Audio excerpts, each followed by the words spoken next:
नमस्कार, आपके साथ मैं हूं दीपशिखा भारद्वाज और आप देख रहे हैं हमारे चैनल का डिजिटल लाइव। बात हम करेंगे भिवानी लेडी टीचर के मौत के मामले में एक और नया खुलासा हुआ है। ये तो आप सभी जानते हैं कि सीबीआई की टीम लगातार इस पूरे मामले में छानबीन कर रही है। हर एक पहलू पर गौर फरमाया जा रहा है कि आखिरकार मनीषा की मौत क्यों हुई होगी। लेकिन उससे भी बड़ा सवाल यहाँ पर किसी अधिकारी की सुसाइड से जुड़ा हुआ सामने आ चुका है।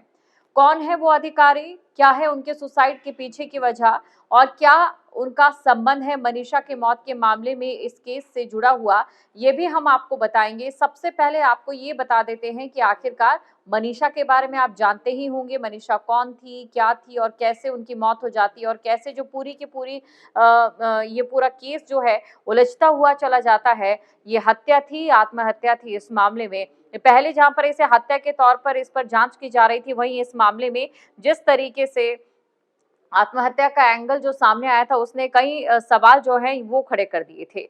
अब इसी के साथ आपको सबसे पहले उस अधिकारी के बारे में बताते हैं जिस अधिकारी की मौत हुई है और उस अधिकारी की मौत के बाद क्यों इस मामले से जो मनीषा का मामला है वो जोड़कर देखा जा रहा है, इसके बारे में भी हम बात करेंगे।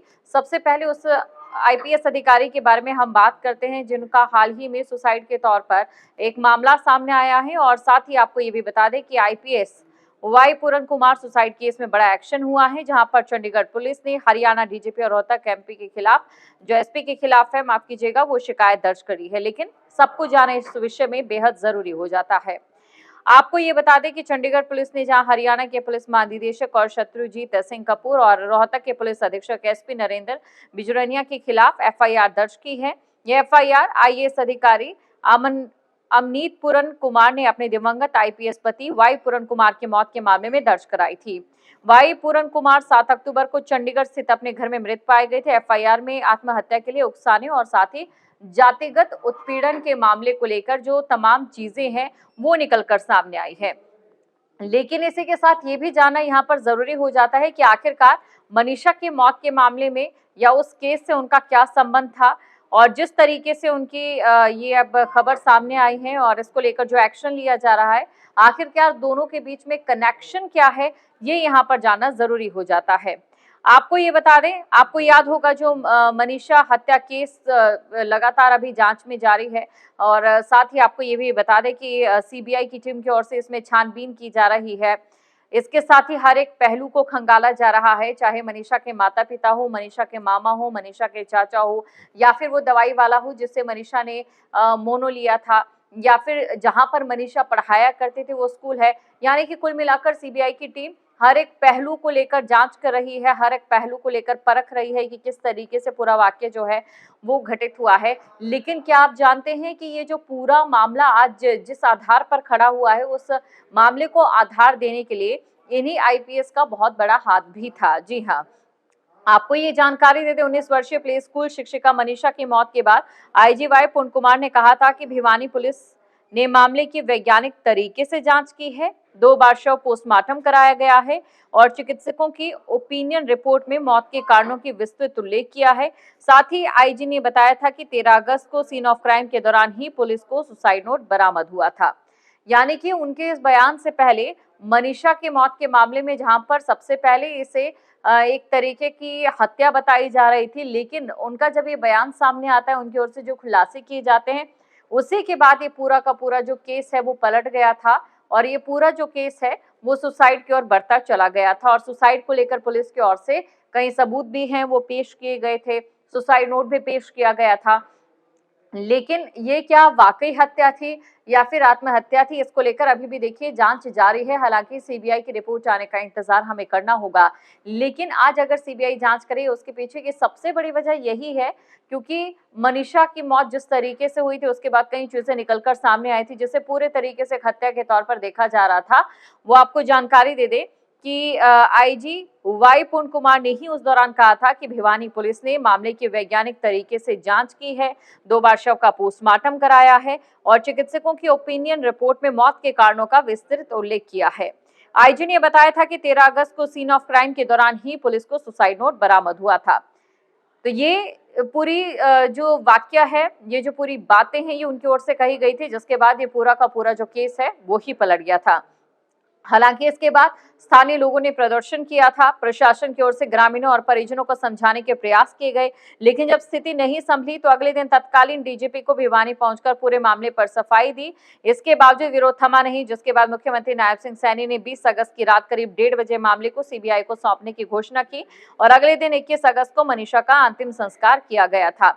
लेकिन जब आईपीएस अधिकारी पूरण कुमार ने भी, क्योंकि अभी तक जो मामला निकलकर सामने आ रहा है सुसाइड को लेकर है, तो सुसाइड के पन्नों में क्या कुछ लिखा है जो सार्वजनिक हुआ है, उसमें उन्होंने क्या कुछ बताया ये आपको बताते हैं। उन्होंने साल 2020 से वरिष्ठ अधिकारियों की ओर से जारी जातीय भेदभाव, मानसिक उत्पीड़न, सार्वजनिक अपमान का उल्लेख किया।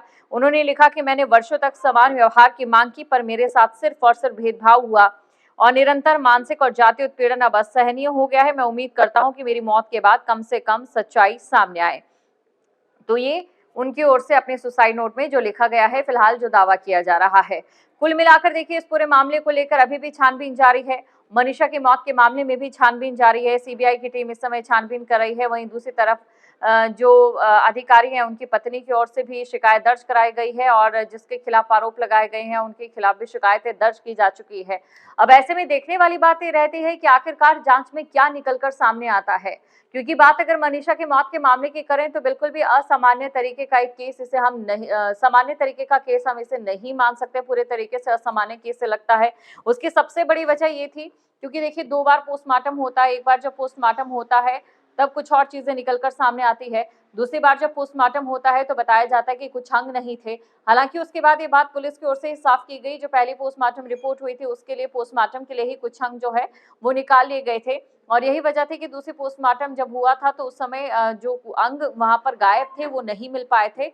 और साथ ही आपको ये भी जानकारी दे दें कि उसके बाद देखिए विसरा रिपोर्ट, ये सारी रिपोर्टें लगातार और हैंडराइटिंग जो थी मनीषा की उसको लेकर जांच और साथ ही क्या लिखा था मनीषा ने सुसाइड नोट में, मनीषा के हाव भाव कैसे थे, इसको लेकर लगातार छानबीन अभी भी जारी है। हैरानी की बात यह है कि कई सारे वीडियोस इस दौरान मनीषा को लेकर सोशल मीडिया पर वायरल हुए।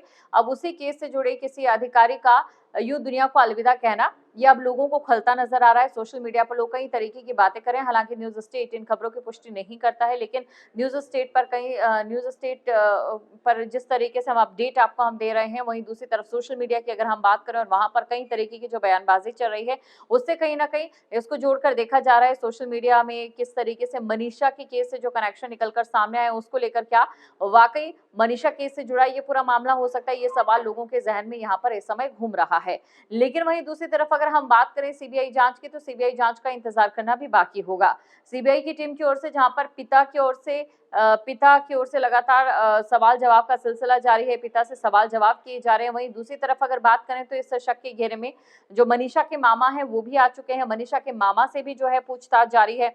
वहीं दूसरी तरफ जो मनीषा के चाचा की लड़की है उससे भी पूछताछ हुई है। कुल मिलाकर परिवार के सभी लगभग लोगों से पूछताछ की जा रही है। इसके अलावा आपको याद होगा जो मनीषा के पिता थे उनकी ओर से बयान दिया गया था कि मनीषा का कॉल उन्हें लगभग शाम को 6 बजे के करीब आया था, लेकिन उस समय वो फोन नहीं उठा पाए थे।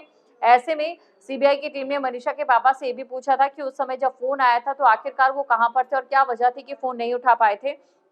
साथ ही साथ आपको ये भी जानकारी दे दें, जो मनीषा की हैंडराइटिंग है उसकी जो पुलिस की ओर से जानकारी दी गई थी कि ये मनीषा का ही सुसाइड नोट है या फिर मनीषा ने ही लिखा है, इसको लेकर किससे जांच कराई गई थी या फिर किससे मिलान करवाया गया था, इसकी जानकारी पुलिस ने नहीं दी थी। लेकिन वहीं दूसरी तरफ अगर बात सीबीआई की टीम की करें तो सीबीआई की टीम जो है मनीषा का जो सुसाइड नोट था उसी सुसाइड नोट पर एक बार फिर से जांच कर रही है और उसी सुसाइड नोट पर जो है शक की सुई घूमती भी यहाँ पर सीबीआई की टीम की नजर आ रही है। यही वजह है कि सीबीआई की टीम ने एक्सपर्ट्स को बुलाया है और एक्सपर्ट्स जो है वो लिखाई का मिलान कर रहे हैं। लगभग 13 से 14 जो एक्सपर्ट हैं वो सुसाइड नोट की जांच कर रहे हैं। क्या वो जो सुसाइड नोट है वो वाकई मेल खाता है मनीषा की नोटबुक से या फिर जो उसकी हैंडराइटिंग है उससे। अब देखने वाली बात ये रहती है कि सीबीआई की जांच में क्या निकलकर सामने आता है और जिस प्रकार से यहाँ पर इन अधिकारी का एक कनेक्शन यहाँ पर मनीषा के मौत के मामले से निकलता हुआ सामने आ रहा है, इस मामले को लेकर भी क्या अपडेट रहता है न्यूज स्टेट पर हम आपको पल पल देते रहेंगे। जहाँ भक्ति है हर शब्द में, कथाओं में छिपे हैं दिव्य रहस्य और ज्योतिष देता है जीवन को दिशा। धर्म से जुड़ी हर बातों को जानने के लिए हमारे चैनल स्तुति को सब्सक्राइब करें। चैनल पर जाने के लिए इस लिंक पर क्लिक करें।